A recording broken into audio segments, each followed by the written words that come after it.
Nats kita diambil dari Mazmur 90 ayat 1 sampai dengan yang ke-12. Allah tempat perlindungan yang kekal. Doa Musa, abdi Allah. Tuhan, Engkaulah tempat perteduhan kami turun-temurun. Sebelum gunung-gunung dilahirkan dan bumi dan dunia diperanakan, bahkan dari selama-lamanya sampai selama-lamanya, Engkaulah Allah.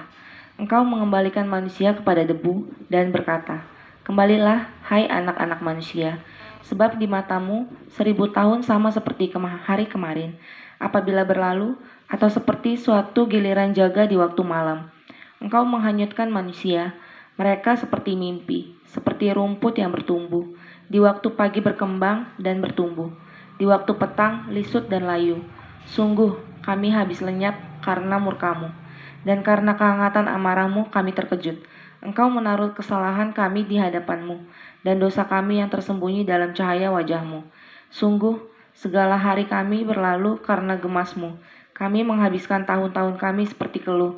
Masa hidup kami 70 tahun, dan jika kami kuat, 80 tahun. Dan kebanggaannya adalah kesukaran dan penderitaan. Sebab berlalunya buru-buru, dan kami melayang lenyap. Siapakah yang mengenal kekuatan murkamu dan takut kepada gemasmu? Ajarlah kami menghitung hari-hari kami sedemikian, hingga kami beroleh hati yang bijaksana. Jemaat yang dikasihi oleh Tuhan kita Yesus Kristus, tema untuk hari ini adalah ajarlah kami menghitung hari-hari kami. Masa hidup kami 70 tahun, dan jika kami kuat 80 tahun, dan kebangganya adalah kesukaran dan penderitaan, sebab berlakunya buru-buru dan kami melayang lenyap. Ajarlah kami menghitung hari-hari kami sedemikian, hingga kami beroleh hati yang bijaksana. Ayat nats kita tadi yang ayat 10 dan ayat yang ke-12. Alkitab sudah memberitakan melalui nabi-nabi terdahulu sebagaimana tertulis di dalam Mazmur ini, bahwa batas umur manusia adalah hidup itu adalah 70 tahun. Dan jika kita kuat 80 tahun dengan segala kesulitannya, tentunya angka ini tidak eksak. Ada naik turunnya.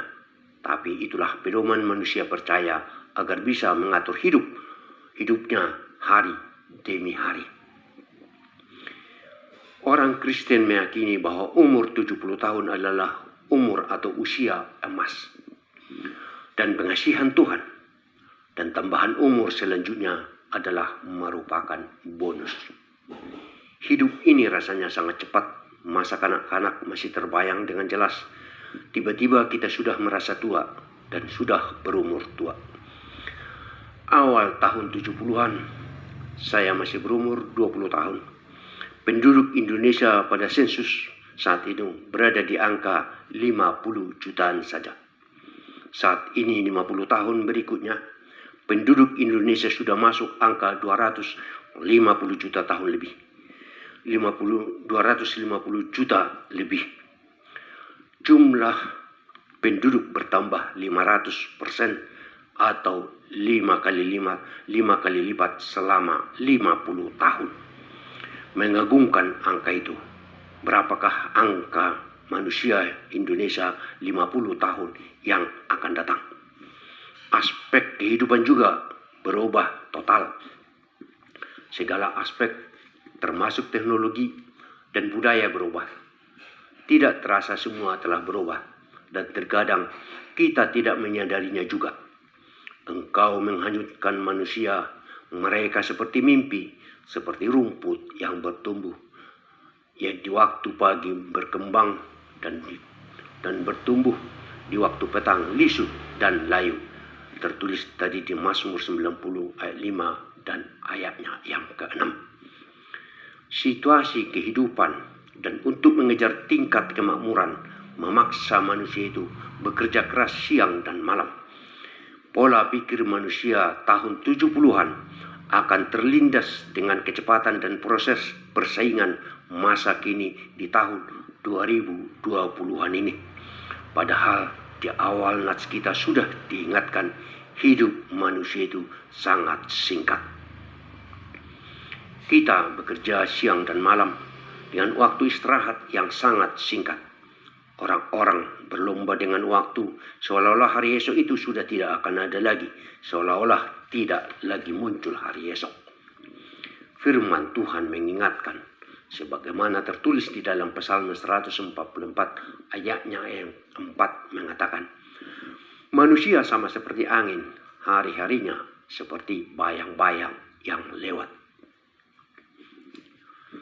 Orang-orang yang sudah berumur sering tersentak bahwa sudah banyak teman-teman sebayanya, teman-teman seangkatannya sudah tidak ada lagi, sudah dipanggil menghadap Sang Pencipta.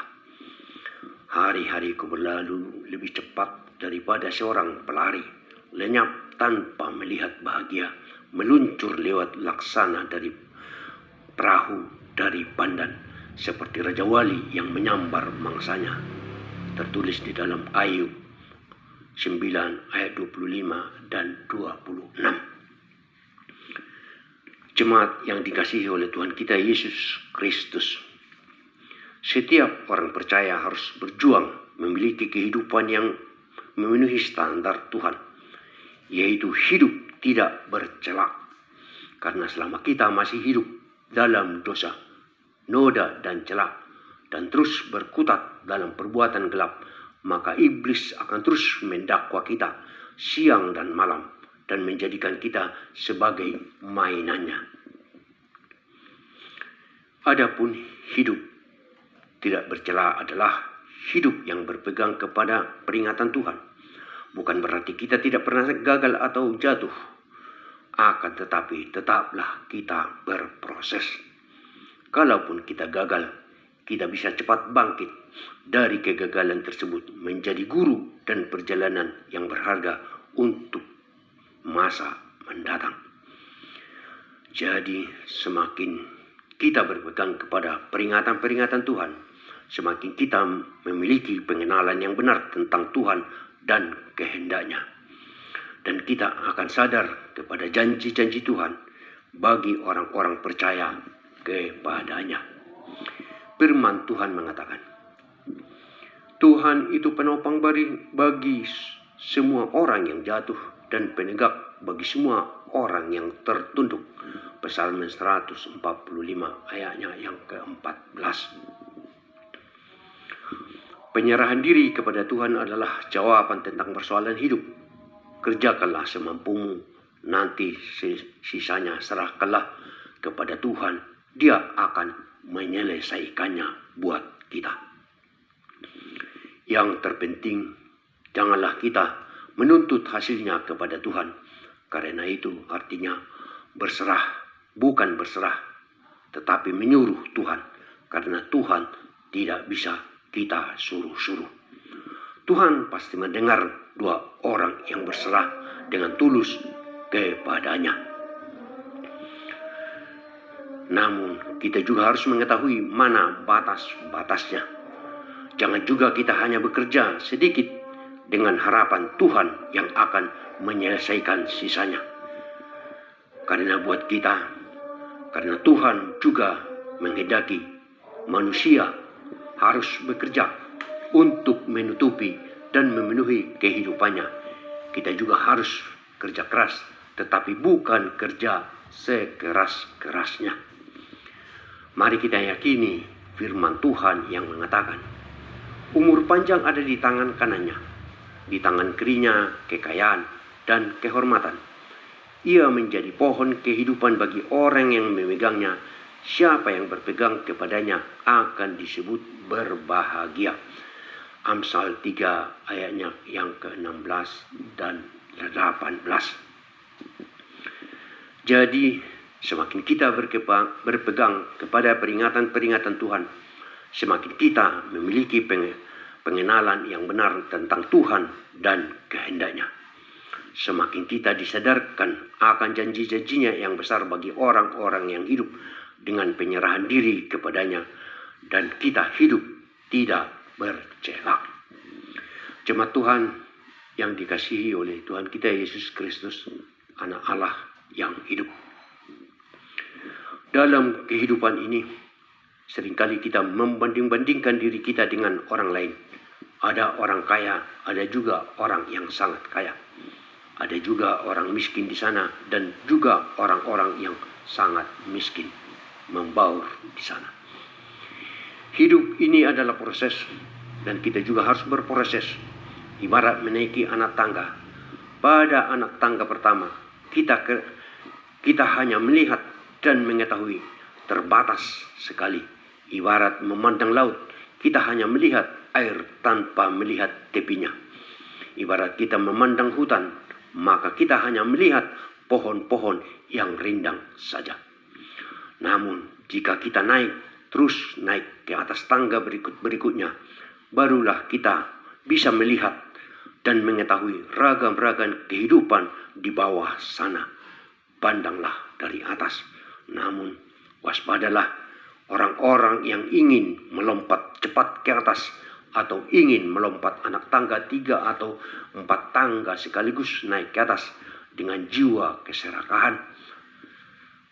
Seringkalilah membawa petaka tergelincir jatuh ke dasar atau ke bawah dan dia menjadi kesakitan. Marilah kita coba menganalisa seperti apakah lakon kita di dalam hidup kita ini. Hidup ini bagaikan sebuah taman indah dan masing-masing mempunyai lakon sendiri-sendiri sesuai dengan selera Tuan yang punya taman. Ada pohon besar tinggi berbuah di tengah taman itu, sementara di sekelilingnya penuh dengan bunga-bunga yang lain. Ada bunga melati, ada juga bunga mawar, ada juga bunga anggrek, ada juga kroni, rerumputan, dan bahkan ada alang-alang liar ditanam di sana, masing-masing di kelompok-kelompoknya. Bahkan ada bebatuan yang disusun di sana untuk injakan sang tuan taman. Dan itulah semua yang menjadikan taman itu indah dipandang mata. Bunga melati tidak boleh menjadi bunga mawar. Bunga mawar janganlah ingin menjadi bunga anggrek. Biarlah masing-masing menjadi dirinya sendiri, be yourself, agar tanaman itu tetap ramah, aman, dan indah. Seperti itulah hidup yang dikehendaki oleh Tuhan, saling menghargai dan saling mengasihi. Namun karena iblis senang menggoda manusia, jadilah perangai manusia itu berubah bagai singa lapar menerkam seekor kelinci.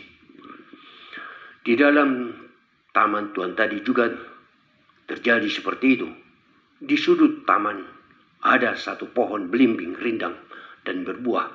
Tiba-tiba datanglah benalu menerjang dan menghisapnya. Lalu pohon belimbing itu menjadi kering dan mengecil dan akan mati. Si benalu berpesta pora di atas pohon belimbing itu. Seperti itulah sering dalam kehidupan kita ini. Renungkanlah hal-hal seperti itu. Artinya itu dalam kehidupan kita. Jadilah dirimu sendiri agar taman Tuhan itu tetap terpelihara dengan indah. Dan kejarlah usia emas sesuai dengan janji Tuhan. Demikianlah renungan kita hari ini. Kiranya Roh Kudus menyempurnakannya di dalam hati kita masing-masing. Amin.